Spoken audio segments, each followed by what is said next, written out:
নমস্কার বন্ধুরা, আমাদের চ্যানেলে আপনাদেরকে স্বাগত জানাই। যারা চ্যানেলটিকে প্রথমবার দেখছেন তারা অবশ্যই চ্যানেলটি সাবস্ক্রাইব করে নেবেন এবং বেল আইকনটি দাবিয়ে দেবেন যাতে চ্যানেলে দেওয়া সকল ভিডিওর প্রথম নোটিফিকেশান আপনাদের কাছে পৌঁছে যায়। তো গতকাল প্রাইমারি শিক্ষক নিয়োগের জন্য 13,421 পদে অলরেডি নোটিফিকেশান জারি হয়ে গেছে।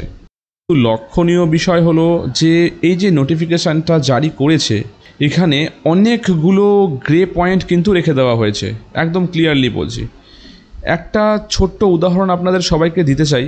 যেমন ধরুন, আমরা যদি আগের প্রাইমারি নিয়োগের সম্বন্ধে একটু দেখি, সেটা আমি 2017টা হোক বা 14টা হোক, একটু মনে করে দেখবেন আগে যে প্রাথমিক শিক্ষকের কোনো নিয়োগ হতো সেখানে কিন্তু কোনো কর্মরত শিক্ষকরা আবেদন করতো না। ইভেন 2022-এর নিয়োগে কিছু আবেদন করেছিল, কিন্তু কোর্ট তখন কিন্তু পর্ষদকে আদেশ দিয়েছিল যে তাদেরকে যেন বাদ দিয়ে দেয়। কোনোভাবেই কোনো ইন সার্ভিস টিচার যেন এই প্রাইমারি শিক্ষকের নিয়োগে অংশগ্রহণ না করতে পারে। 2022-এর কোর্টের অর্ডার আছে। তো আশা করি এবারও তার অন্যথা হবে না, ঠিক আছে?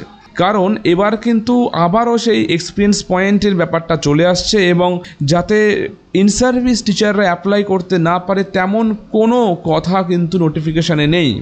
সো এর জন্য এছাড়াও আরও অনেকগুলো পয়েন্টস আছে যার ওপর ভিত্তি করে আজকে প্রাইমারির এই নোটিফিকেশানের ওপরে হতে চলেছে অনেকগুলো।